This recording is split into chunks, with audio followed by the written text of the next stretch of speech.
book merch. We're talking untamable book totes, t-shirts, mugs, laptop covers, phone covers, big posters that people put on their walls so they can be like, oh, Diego, I love you. Ooh, Halloween costumes. Okay.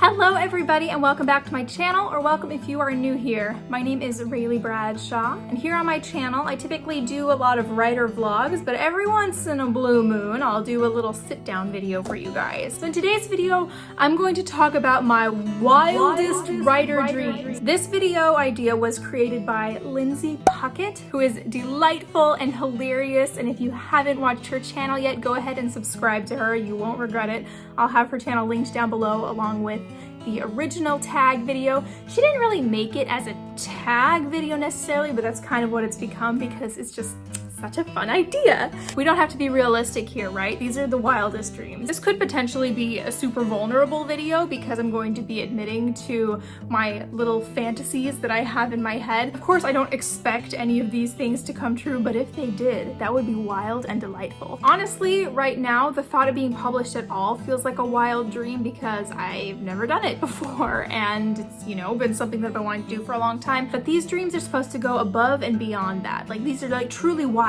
I would really like to be a hybrid author, so I would have some books published traditionally and then other books published self-published. Of course, every author wants to have that loyal fan base, those people that just love your books and they eagerly anticipate the release of every new book that you write. So of course, I also have that dream, but my dream gets a little bit more detailed than that. When I was growing up, I had my close group of friends that we were all little bookworms, and we would find books that we felt like were kind of obscure because they weren't really big like Twilight, though of course we also got really into Twilight. But before Twilight, we found other books that we really liked, and because we were all a little bit nerdy, these books tended to be historical fiction with romance.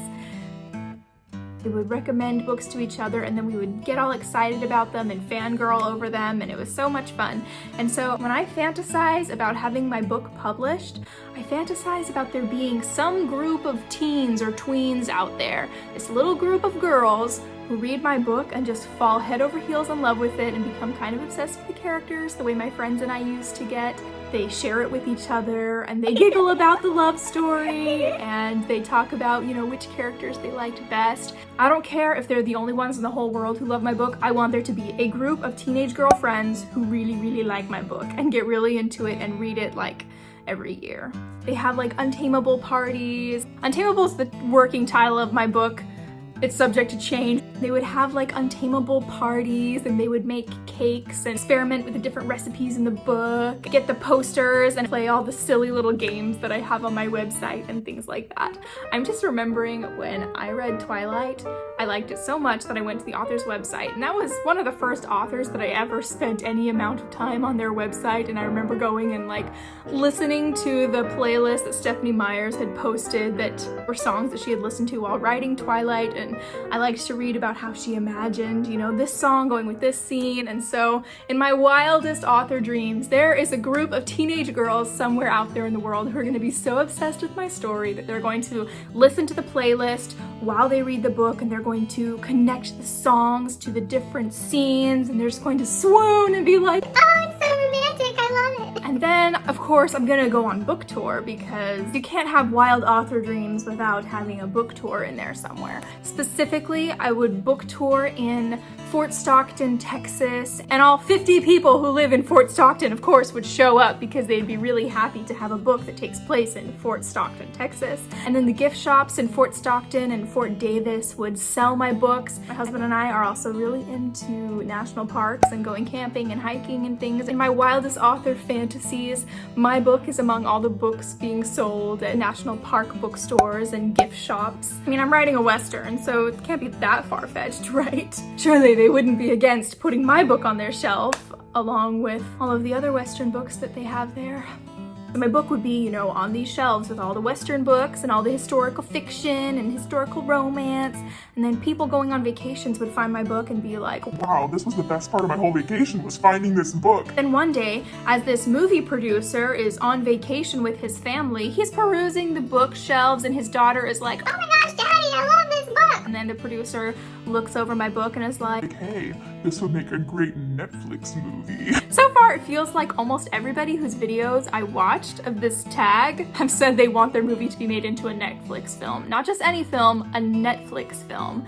And I think the reason that feels so appealing to us right now is because Netflix is just so widely available to so many different kinds of people. Not everybody's got, you know, 20 bucks to shell out to go and see a movie, but a lot of people have a Netflix account and it's just made for binging. I don't know, it just seems better. And if Netflix picked up my book, they could probably even make it into like a little mini series, because I think my book would do pretty well as a mini series. I think it would do better as a mini series than it would as a book. I mean, it is a book. I think it would do better as a miniseries than it would as a full-length movie. So yeah, this Netflix movie producer is going to be, you know, thinking, oh, I need the next binge-worthy miniseries that's going to tickle the fancies of girls who really want a great Western romance. It's perfect in every way. So you pick up my book and then make a Netflix series out of it, but I wouldn't get very big and famous myself, no. Nobody would really care that much who I am, but they would really like my book. Then people stuck at home perusing Netflix are gonna be like, I want something new, something fresh. And they'll be like, ooh, what is this? A Western? And then they'll watch it and fall in love and be like, hey, this is based on a book? Well, I should read the book. And then people would go and read the book and fall in love with it, and it'll be amazing. But the book never becomes like a big craze. It's not the next Twilight or Harry Potter. It's nothing big. It's just something that a few small groups of people really love and feel like it was written for them. That's it. My greatest author dream is that there are going to be people out there who feel like my book was written specifically for them and they just love it and delight in it and want to read it again and again. And it's not just a one-time book that they read and they're like, that was fun, and then throw it over their shoulder and move on to the next thing. You know, it's the kind of book that just hits them to their core, that just like gets down into their heart, lodges a little place there and builds itself a home and just stays there permanently. And then as they grow up throughout the years, they continue to read my book and show it to their children and their children's children and their children's children's children who really like it.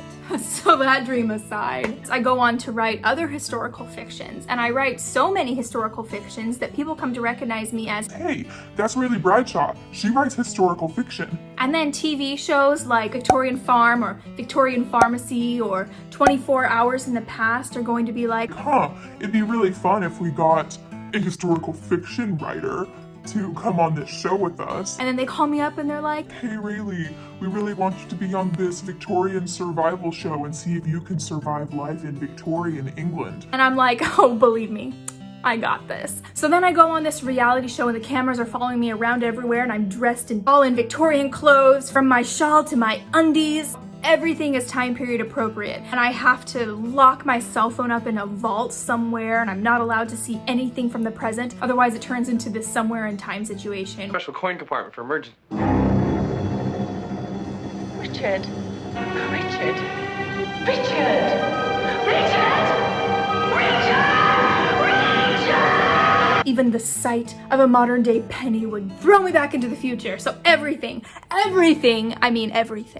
is Victorian era appropriate. And then I have to survive on a Victorian farm or in a Victorian household, doing Victorian chores, working to provide for myself and to survive. And to be honest, I think I would kill it.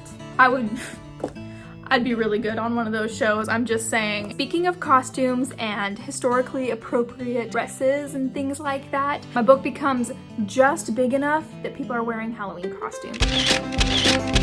To be honest, it's mostly from the Netflix series that came out based on my book. But you know, still, that's my book. I mean, I came up with that idea, so that's a costume based on the characters of my book. Even if people got the costume ideas from the Netflix series, it doesn't matter. People are wearing costumes of my book. And then I don't get rich off of my books, but I make just enough money that I can live comfortably. No. Who are we fooling? I become a millionaire off of my books.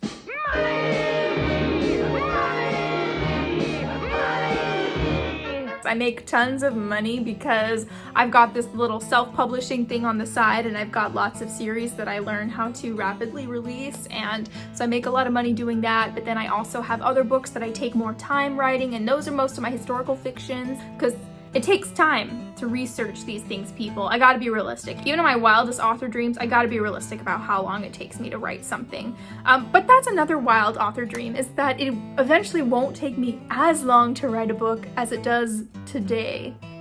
This has gotta happen. I gotta get faster at writing books. I rapidly release books in time periods that I'm familiar enough with that I don't need to do as much historical research, and they're not as historical research heavy as my, other books that I get traditionally published. I don't even care how they're published, to be honest. I just want them to be published, and people are gonna read them and they're gonna love them, okay? Okay, honestly, I don't care that much if I make a lot of money, but this is a big wild dream. So let's say I make a lot of money and I make enough money that I can just travel the world and write on location. So let's say I'm writing a book that takes place in like ancient Egypt. So I go to ancient Egypt and I ride a camel to the frickin' pyramids, and I sit on the corner of the pyramids and write my novel. Yes. And then I'm like, okay, let's write about the Incan Empire. And so then I go to Machu Picchu and I'm writing and I can barely breathe because I hiked all the way to the top because, I gotta do things the historical way, the way the Inca people did it. And so I can't breathe because the altitude is so high. I'm just like up there on top of Machu Picchu and I'm just like, I can't breathe, but I love it. I'm so happy. And I write the most authentic Inca person who's ever been written because I just freaking climbed Machu Picchu and I'm up at the top, and then somehow I get special permission to like sleep in one of the ancient places, which to be honest would freak me out and I'd probably wet my pants. But I would have Patrick with me and he's my husband and he would fight off all the ghosts and the bad guys, so it would be fine. And then I basically just live that way, just traveling around and writing on location in the places that I need to, get to know in order to write my books and my stories. And then my Instagram is just on fire because I've got all of these really awesome travel photos. I learn how to look really cute while I'm writing so that my Instagram pictures are like those people who look like flawless while they're writing in picturesque locations, and it's like Nobody actually writes like that. We all know it. but nobody cares because it's pretty. So I become one of those really aesthetic writers, but that doesn't matter. But it'd be cool though. And then there's gonna be like this group of cowgirls who really love to read, and they're all wearing their little cowgirl boots, and they come to my book signings and they're like, oh my gosh, we love your book. And then we get a picture outside with like daisies and sunflowers, and the sun is shining through fields of wheat, and you get that like white spot that's like really soft glowy light, and our hair is like blowing in the wind and we look really pretty. And then I sign the picture. It's like, thank you so much for loving my book. This book would not be what it is without you, my devoted readers. And then, those girls go and they post that on Facebook and their Instagrams and their TikToks and whatever else is happening.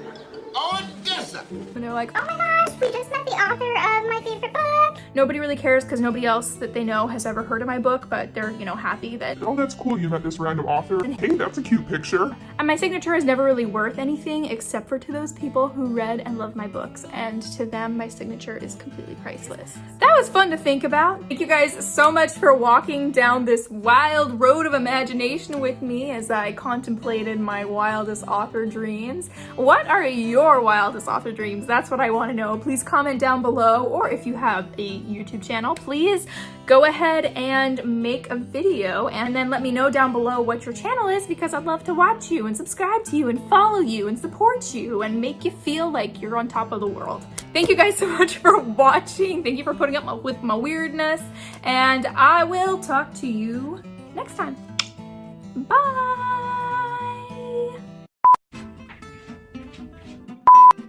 Hey, didn't you just poop in there?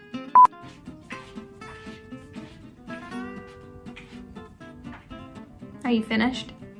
Simon, it's buried. The litter box only goes so deep. You can't bury it that far. Simon! Simon! Simon! Simon! Psst. We're being wild, so think out of the box. Okay, so what's a step up from that? People read my books, they love them. Oh, that's right, I make a lot of money. Okay, I've been weird enough.